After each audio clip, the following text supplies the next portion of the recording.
Yeah, let's go here. Let's get this mission started. And we have a tape.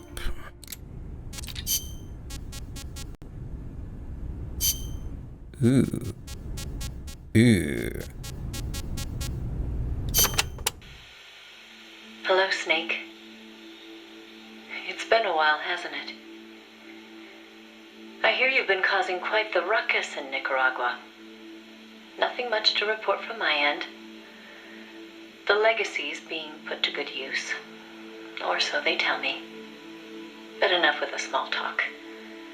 There's something I need to tell you. You saw the photo that came with this tape, right?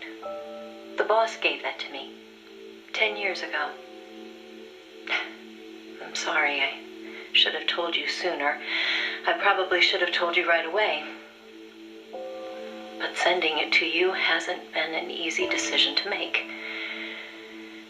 It's taken me 10 years. Once you've heard what I have to say, you'll understand why. That photo belonged to her. I know what you're thinking. What does she have to do with this?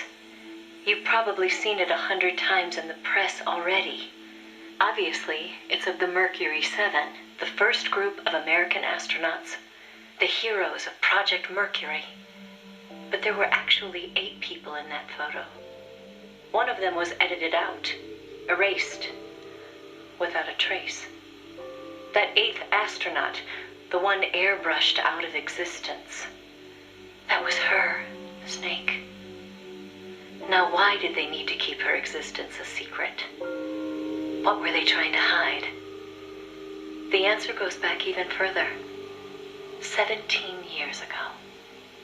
It was the height of the Cold War. The Eastern and Western blocs were racing to develop space technology to match their nuclear arsenals. In 1957, the Soviet Union launched Sputnik 1, the first artificial satellite. The Americans were stunned. They'd been led to believe their country led the world in science and technology. That shock quickly turned into fear. If the Russians had the know-how to launch a satellite into space, they could use it to launch a nuclear missile, too. Frantic, the U.S. threw everything it had into the space race. The following year, the Army succeeded in launching the first American satellite, Explorer 1. The National Aeronautics and Space Administration was established that fall, and Project Mercury with it. The goal was to send a man into space, and 7 men were chosen as pilot candidates. The media dubbed them the Mercury 7. They were immediately hailed as national heroes, icons of Western space exploration. But after Explorer, America suffered a series of failed rocket launches. Desperate, the government made a fateful decision. Unable to wait for its space program to mature, they'd steal the Soviets' technology, at the same time sabotaging their space program. You know better than anyone how hard a mission that was. The Soviet space program was shrouded in secrecy. Recovering that information would be no easy task.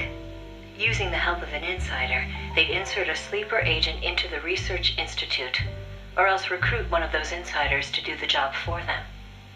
And, if necessary, the mission leader would have to go in and sort things out themselves. Someone was needed with experience, knowledge, and superior intuition. And the only one for the job was the boss. The president himself asked for her by name. He needed someone who could be trusted with the fate of a nation. Who else to turn to but the hero of the Second World War? It was June 1959. So you see, Snake, that's why she left. That was the top secret mission that took her from you. But her selection ruffled a few CIA feathers. They didn't appreciate the president going over their head like that. The mission was tough enough already, and now the CIA was dragging its feet. She couldn't get anything out of them. No manpower, no information. Left to her own devices, the boss made a decision she knew would come back to haunt her. She decided to tap into the Philosopher's Network.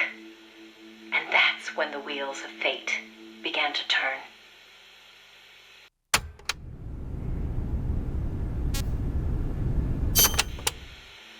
The Philosophers were a secret society of power brokers formed in a pact between the US, Russia, and China in the early 20th century.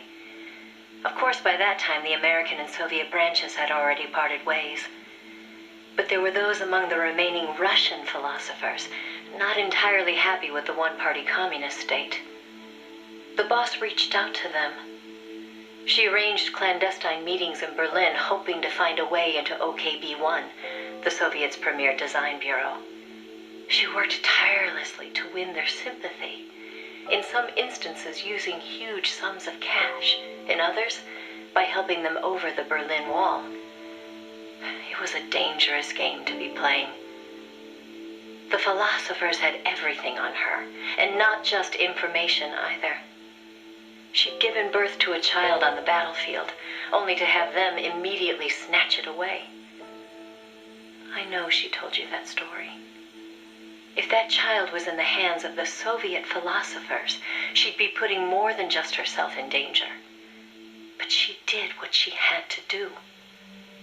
At the time, the Soviet Union was believed to have an arsenal of missiles far greater than that of the United States. If that proved to be the case, Moscow would be free from the yoke of nuclear deterrence, raising the possibility that the Soviets might actually launch nukes if they felt it necessary. As you know, the so-called missile gap turned out to be a Soviet bluff. Moscow had gone to incredible lengths to perpetuate the lie. In fact, the whole space race was really just a part of an elaborate ruse. Only we didn't know that at the time. She used to joke that even she swallowed the whole missile gap story, hook, line, and sinker.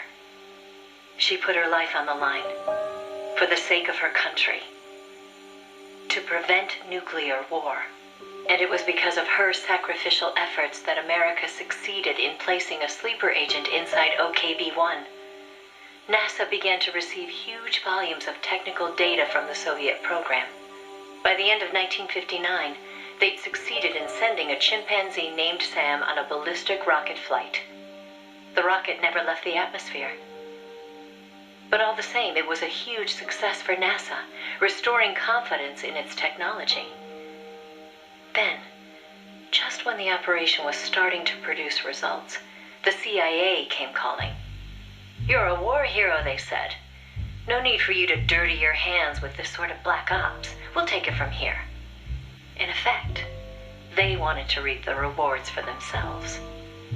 But the boss didn't object. "My part is over," she said. "I don't care what you do with the data now." It seemed as if NASA was making great strides toward manned spaceflight, while the Russians lagged behind. They even got a report from their mole at OKB-1. "The safe return of Sam has sent our scientists into a panic," he said. Soon afterward, the Soviet Union sent an animal of its own into space on Sputnik 2, the dog Kudryavka, better known to the world as Laika. But Laika was fated never to return to Earth. The U.S. can recover its spacecraft from the ocean upon re-entry. But the Soviet Union only borders the frozen Arctic. They had to bring their spacecraft down on land. How could they soften the impact enough to bring a living creature back safely? The agent reported that the Soviets hadn't yet found a solution to that problem. The plot to sabotage the Soviet space program seemed to be working, too. First, they tampered with Sputnik 4's re-entry. Then, 2 months later, one of their rockets exploded on the launch pad. They did manage to send 2 dogs into orbit aboard Sputnik 5 and return them safely to Earth. But the agent dismissed it as a fluke. Dogs, sure, but humans? They didn't have the technology. Everybody believed it. Everybody was complacent. Everybody. Except the boss. There was something about the Sputnik 5 schematics they were getting that didn't seem right. Some kind of ejection device on the capsule that didn't quite belong. She couldn't figure out the reason why it was there. What was it supposed to eject? NASA shrugged off her concerns. They figured it was probably meant to eject the flight recorder in case of an accident. The boss pleaded with them to investigate, but the CIA wasn't having it. They probably thought she was trying to reclaim some of the glory for herself. The boss wouldn't give up. She decided to head to the Soviet Union herself, alone, without any backing from the CIA. By the beginning of the next year, 1961, she'd succeeded in infiltrating OKB-1. That's when she saw the truth, for the first time.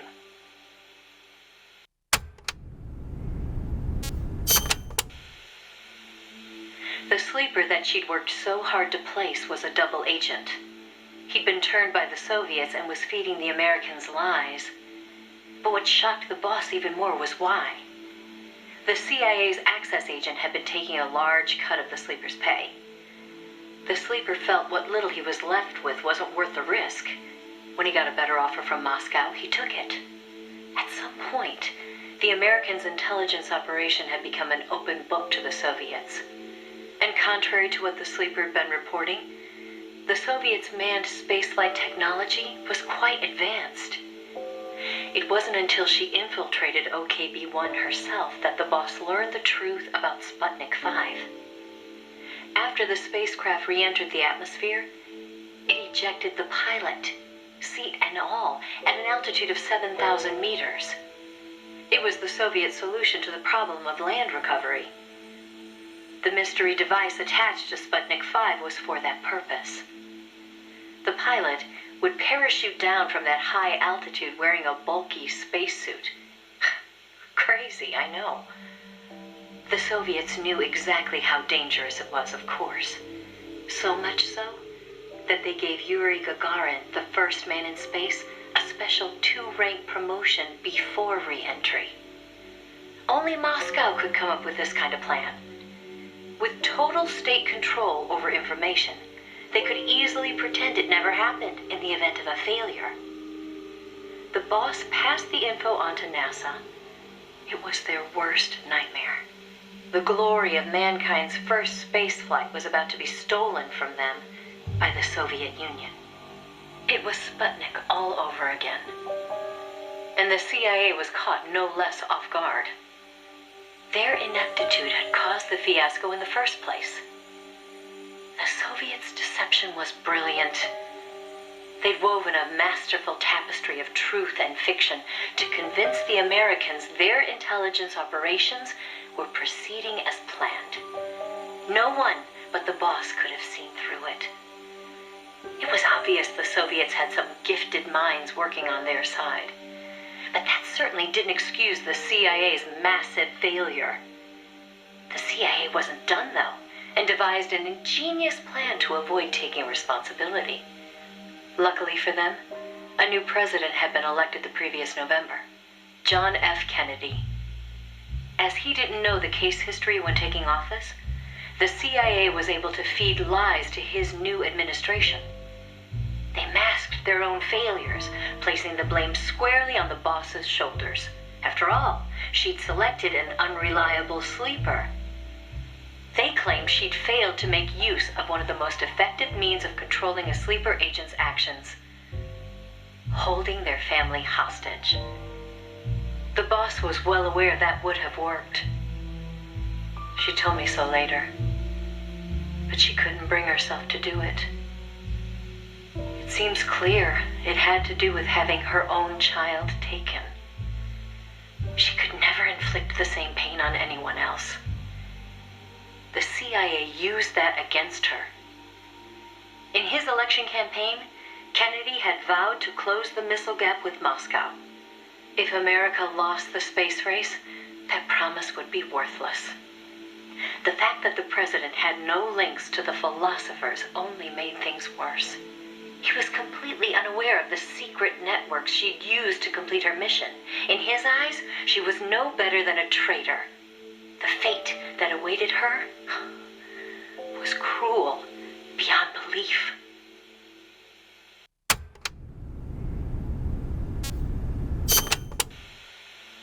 The order came down from above. The boss would take the official blame for the sleeper's betrayal. More so, she'd serve as the guinea pig for NASA's manned spaceflight program. By then, NASA had gotten as far as sending a chimp named Ham into space. Now came a whole battery of ground tests to pave the way for a human to take its place.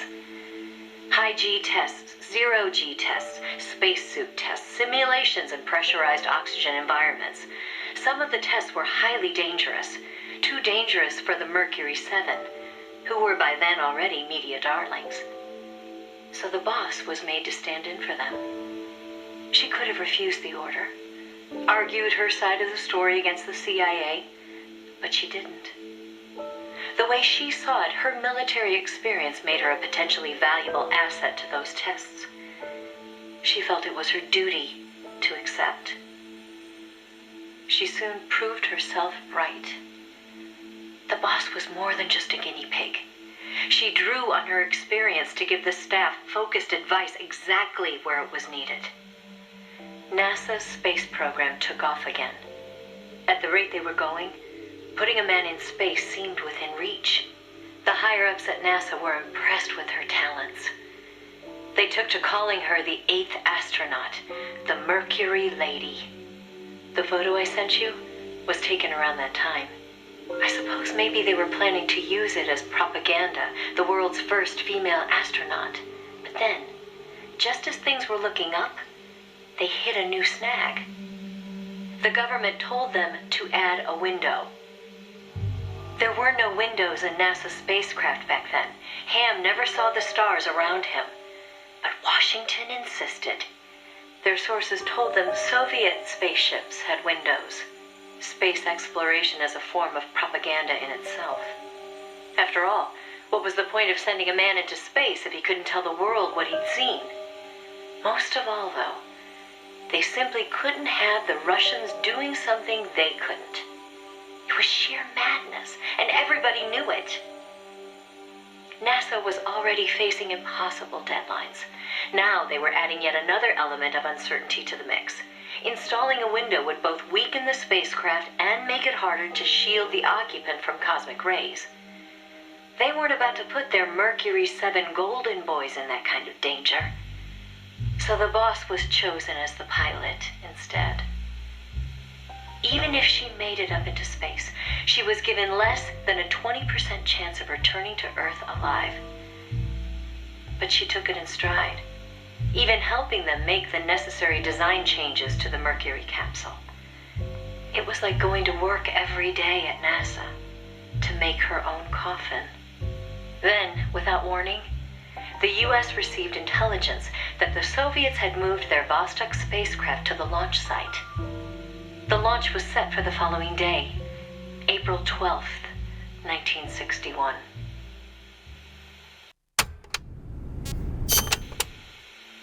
America couldn't let the Soviets beat them with Vostok. NASA was forced to cut short the testing process and move the launch date up. They pulled out all the stops to get it scheduled for the earliest hours of the next day. The spacecraft would be launched from Cape Canaveral in the dead of night. For the flight path, they chose a course that would take her as far east as possible. She'd be able to see the Earth in daylight from the window, at least for a little while. The boss climbed into the Mercury capsule, having completed less than 80% of the regular flight procedures. Both the timing and the flight path were risky, and testing was far from complete. But NASA had no other choice. The boss, for her part, never expected to come home alive. She was going on a one-way trip, the American version of Laika the dog. And yet she went all the same. Someone has to be first, she said.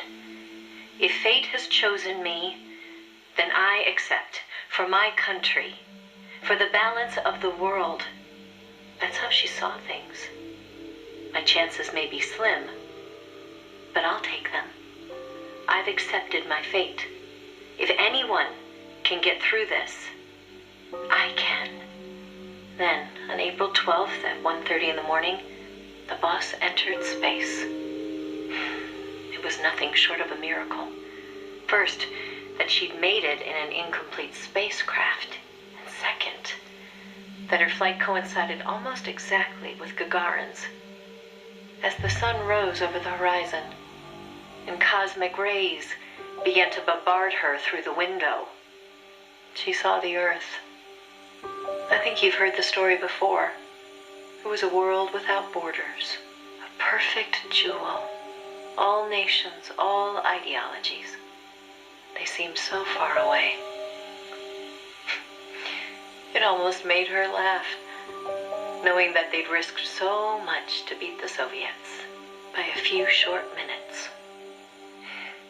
If she'd seen Vostok from her window, she probably would have waved. But the two spacecraft were destined for very different fates. Gagarin circled the Earth and returned to the Soviet Union, safe and sound. The Mercury capsule, on the other hand, deviated from its planned re-entry angle. The addition of a window had thrown the capsule's aerodynamics off balance.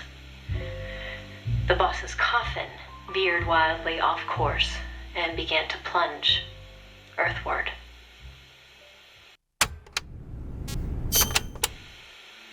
The course deviation caused the capsule to miss its splashdown point by a wide margin. It didn't have enough time to decelerate before crashing into the sea. The force of the impact shattered the spacecraft before it started to sink like a stone. The boss used the last of her strength to escape to the surface. Her body was covered in bruises and scorched by radiation. It was a miracle she was still alive. She slipped into a coma and didn't regain consciousness for 6 months. To some, what was worst of all was that she had lost the space race to Gagarin by only a few minutes. That aside, it should have been a proud day for America. Its first manned spaceflight. Sadly, her accomplishment was kept out of the history books. An attempt to save face by Washington. In contrast to Gagarin's orbital flight, America had only managed a ballistic trajectory. Her flight time was much shorter, too. And most importantly, the Soviets had brought back both spacecraft and pilot safely. NASA couldn't even conjure up a half-hearted tale of heroic survival. The coup de grace, though, was the Soviet propaganda campaign that kicked into gear after the flight. The Earth was blue. Those were the words of Gagarin on his return, and the whole world was listening. In the blink of an eye, Gagarin was an international celebrity, earning accolades from every corner.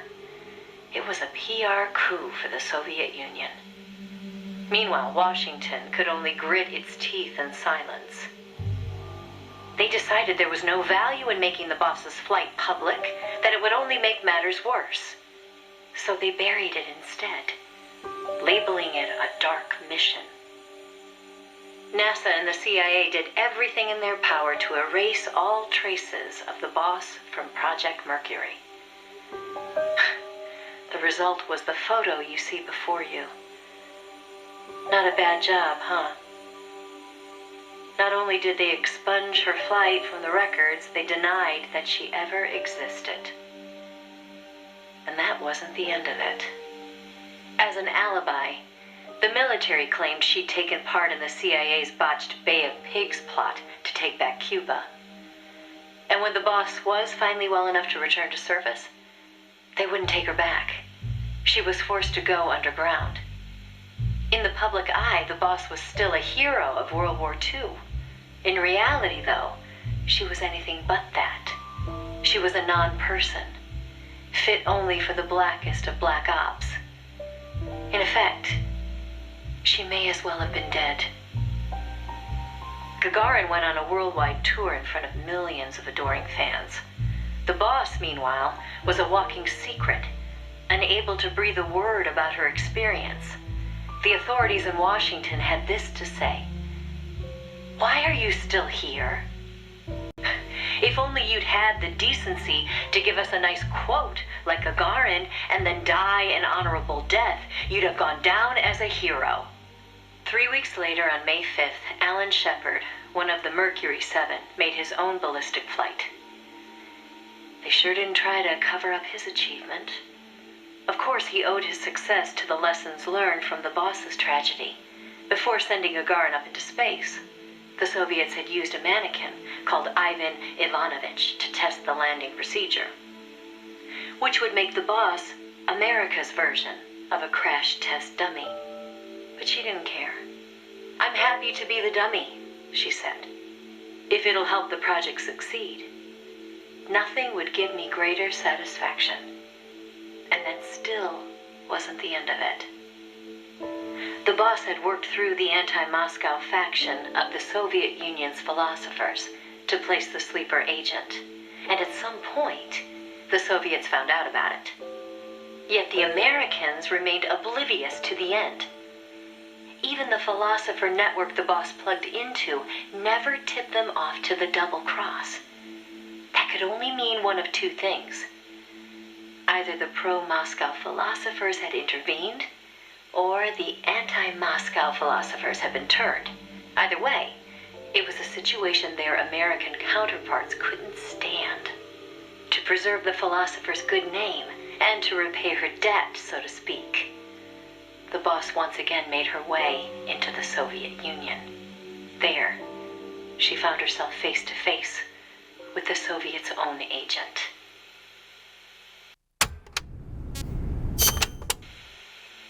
And who should she find awaiting her return to Russia?